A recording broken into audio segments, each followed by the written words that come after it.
فرمایا کہ جن تین طرح کے ہوتے ہیں. پہلی قسم جنوں کی وہ ہوتی ہے جو اڑتے ہیں. They have the ability to fly. علماء کہتے ہیں عام طور پہ ان کی کوئی فزیکل فارم نہیں ہوتی, ان کی کوئی اسپیسیفک فارم نہیں ہوتی, بلکہ یہ بھاپ کی طرح ہوتے ہیں, ٹھیک ہے, اسموک کی طرح ہوتے ہیں. تو یہ اڑ سکتے ہیں, ان کے پاس یہ ایبلٹی ہے کہ آسمان کے اوپر مختلف جگہوں پہ جا سکتے ہیں, لیکن یہ ہر جگہ پہ نہیں جا سکتے. ان کی بھی کچھ لمٹس ہیں, لمیٹیشنز ہیں. آسمان کے کچھ حصوں کے اوپر ان کی لمیٹیشنز ہیں, وہ کراس نہیں کر سکتے. نمبر 1. نمبر 2, وہ ہیں جو کہ جانوروں کی شکل پہ عام طور پہ نظر آتے ہیں, جیسے سانپ ہو گئے, بلیاں ہو گئیں, اسی طریقے سے کتے ہو گئے, بلیک ڈاگز ہو گئے, خاص طور پہ کالے رنگ کے جو ڈاگز ہیں یا اس طرح کے جانور ہیں, ان کی شکلوں میں عام طور پہ یہ جن آتے ہیں. اور تیسری چیز آپ صلی اللہ علیہ وسلم نے وہ یہ فرمائی, آپ نے فرمایا کہ کچھ نیک جن بھی ہوتے ہیں, مسلمان جن بھی ہوتے ہیں. عام طور پہ علماء کا اس کے بارے میں رائے یہ ہے کہ اس طرح کے جو جن ہیں, جو نیک جن ہوتے ہیں, یہ اپنی شکل کو بدل نہیں سکتے. ان کو جس سٹیٹ میں اللہ نے پیدا کیا ہوتا ہے وہ اسی سٹیٹ میں رہتے ہیں. اور عام طور پہ جادوگر جن یا وہ شریر اور تیز جن, جس طرح انسانوں کے اندر جادوگر ہوتے ہیں. حضرت عمر بن خطاب رضی اللہ تعالی عنہ کے بارے میں ان سے پوچھا گیا کہ جن کیا اپنی شکل بدل سکتے ہیں کہ نہیں, اور یہ حدیث بالکل اوتھینٹک ہے. شیخ البانی نے اس کو صحیح قرار دیا ہے, بلکہ شیخ ابن حجر نے, امام ابن حجر رحمہ اللہ نے اس کو امام عمر بن خطاب رضی اللہ عنہ کے اس قول کو اوتھینٹک قرار دیا ہے. مصنف ابن ابی شیبہ میں یہ قول موجود ہے. وہ فرماتے ہیں کہ جن جو ہے اصل میں اپنی شیپ کو بدل نہیں سکتا, لیکن جس طرح انسانوں کے اندر جادوگر ہوتے ہیں, اسی طریقے سے جنوں میں بھی جادوگر ہوتے ہیں. اور وہ جو جادوگر جن ہوتے ہیں, جو شریر جادوگر جن ہوتے ہیں, یا بڑے پاورفل جن اور خبیث جن ہوتے ہیں, وہ اپنی شکل کو فارم چینج کر سکتے ہیں. تو نیک جن جو ہیں وہ اپنی شکلوں کو بدل نہیں سکتے. اللہ نے جس طرح ان کو بنایا وہ اسی طریقے سے اس کنڈیشن میں رہتے ہیں. باقی یہ بات ہمیشہ یاد رکھیے گا, کیونکہ عام طور پہ یہ معاملات علم غیب کے ساتھ ان کا تعلق ہے. ہم ان کے بارے میں زیادہ کوئی یعنی بہت کلیئر کٹ بات نہیں کر سکتے. ہم ان کے بارے میں بہت کلیئر باتیں نہیں کر سکتے. ہم صرف وہ باتیں کر سکتے ہیں جو قرآن اور حدیث سے ہمیں اوتھینٹک سورسز کے ذریعے ملی ہیں. اس کے علاوہ کوئی تجربات ہوتے ہیں, بعض لوگ یہ کہتے ہیں وہ کہتے ہیں, وہ صحیح بھی ہو سکتی ہیں, غلط بھی ہو سکتی ہیں. ان کے اوپر ہمیں یقین رکھنا نہیں چاہیے. یہ بات یاد رکھیے گا کہ جنات جو ہیں, شیطان جو ہیں, شیطان خاص طور پہ, شیطان ہر جن کو نہیں کہتے. شیطان عام طور پہ, شیطان اصل میں جن تھا, جیسا کہ سورہ کہف میں اللہ تعالیٰ نے فرمایا, اور اسحاق بھائی بھی بتا رہے تھے کہ جو شیطان ہے اصل میں وہ جن ہے. کان من الجن ففسق عن امر ربی. اللہ تعالیٰ فرماتے ہیں کہ وہ جن تھا, اس نے اپنے اللہ کی نافرمانی کی. وہ جنوں میں سے ہے شیطان, نہ وہ اینجلز میں سے ہے, نہ ہیومن بینگز میں سے ہے.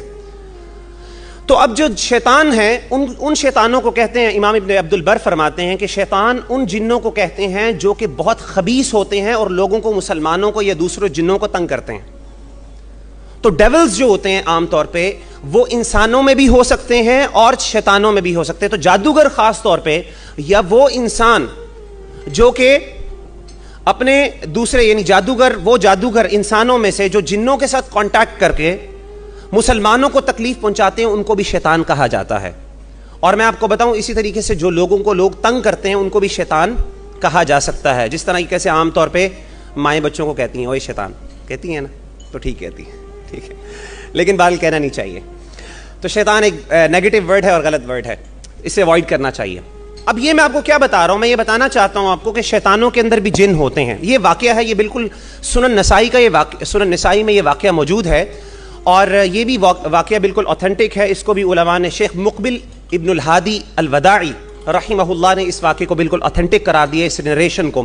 یہ واقعہ کیا ہے, ہوا یہ, ابن ابی طفیل کہتے ہیں, ابو طفیل کہتے ہیں کہ جب مکہ فتح ہوا تو اللہ کے رسول صلی اللہ علیہ وسلم نے خالد بن ولید رضی اللہ تعالی عنہ کو عزہ کے ایک مقام پر بھیجا.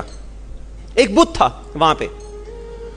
وہاں پہ جا کے بھیجا. تو کہتے ہیں کہ وہاں پہ کیا تھا کہ وہ گئے, انہوں نے جا کے دیکھا کہ وہاں پہ 3 درخت تھے, اور وہ 3 درخت تھے, ان کے ارد گرد ایک گھر بنا ہوا تھا جن کی لوگ عام طور پہ طواف کرتے تھے, لوگ وہاں پہ پوجا کرتے تھے. جس طرح کعبہ کی ہم لوگ نماز پڑھتے ہیں اس کی طرف قبلہ کر کے, اسی طریقے سے لوگ شرک کرتے تھے اور وہاں پہ کیا کرتے تھے, سجدے وغیرہ کرتے تھے. تو فرماتے ہیں کہ خالد بن ولید وہاں پہ گئے, اور کیونکہ شرک کا اڈا تھا وہ, اور لوگ آس پاس طواف بھی کر رہے تھے, سجدے بھی کر رہے تھے, تو حضرت خالد بن ولید نے کیا کیا کہ ان درختوں کو کاٹا. ان درختوں کو کاٹنے کے بعد اس گھر کو گرا دیا, اور اس کے بعد واپس آ گئے, اور اللہ کے رسول صلی اللہ علیہ وسلم کو رپورٹ دی. آپ صلی اللہ علیہ وسلم کو فرمایا کہ اے اللہ کے رسول, آپ نے جس کام کے لیے مجھے بھیجا تھا میں نے وہ کر دیا. تو اللہ کے رسول صلی اللہ علیہ وسلم نے کیا کہا, جب یہ سنا, بات پوری سن لی, تو آپ نے کہا ارجع, واپس لوٹو, فَإِنَّكَ لَمْ تَصْنَعْ شَيْئًا، تم نے کچھ کام نہیں کیا، ابھی اصل کام جس کے لیے میں نے تمہیں بھیجا تھا تم نے وہ کیا ہی نہیں۔ حضرت خالد بن ولید حیران ہوئے، پتہ نہیں کس لیے، وہ کیا کام تھا، واپس گئے، کہتے میں جا کے دیکھتا ہوں کیا چیز مجھ سے رہ گئی۔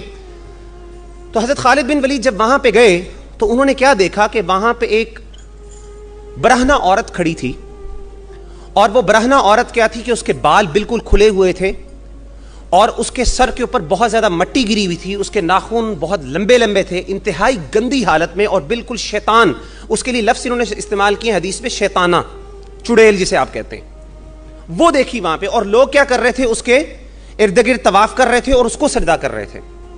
مورخین بیان کرتے ہیں کہ اصل میں اس گھر کے اندر وہ عورت رہتی تھی، اور وہ عورت لوگوں سے کمیونیکیٹ کرتی تھی، اور لوگ اس کے ڈر کی وجہ سے کیا کرتے تھے کہ اس گھر کی عبادت کرتے تھے، عزا کی۔ تو حضرت خالد بن ولید نے جیسے ہی اس عورت کو دیکھا، آپ نے تلوار نکالی اور آپ نے اس کا سر قلم کر دیا، آپ نے اس کو قتل کر دیا۔ اور قتل کرنے کے بعد آپ صلی اللہ علیہ وسلم کے پاس واپس آئے اور کہا کہ اللہ کے رسول، میں نے اس عورت کو، ایسی عورت تھی، ایک عجیب سی مخلوق ٹائپ عورت تھی، اس کو میں نے قتل کیا ہے۔ اللہ کے رسول نے کہا اسی لیے میں نے تمہیں بھیجا تھا، تلک العزا، وہ عزا ہے، اس کی عبادت کرتے تھے لوگ، میں تمہیں چاہتا تھا تم اس کو گراؤ۔ تو کہنے کا مطلب ہے کہ انسانوں کے اندر بھی شیطان موجود ہے، جیسا کہ سورۃ الناس میں اللہ فرماتے ہیں من شر الوسواس الخناس، اور آخر میں کیا فرمایا کہ من الجنتی والناس، جنوں میں اور انسانوں دونوں میں شیاطین موجود ہوتے ہیں۔ تو اس طرح کی ہمیں ایویڈنس حدیث میں بھی ملتا ہے، اور یہ حدیث بالکل اتھینٹک ہے اور ریلائبل ہے۔ اس سے پتہ چلتا ہے کہ شیطانوں کے اندر بھی جن ہوتے ہیں، اور وہ جنات کے ساتھ ان کا تعلق بھی ہوتا ہے، اور ان کے اندر بعض اوقات ایسی ایبلٹیز بھی ہوتی ہیں جو کہ عام طور پہ ہیومن بینگز کے اندر نہیں ہوتی، لیکن اس سے آپ نے گھبرانا نہیں، وہ شیطانوں کی مدد سے ایسی حرکتیں لوگ کرتے ہیں، اور وہ انتہائی کفر اور شرک کے اندر مبتلا ہوتے ہیں۔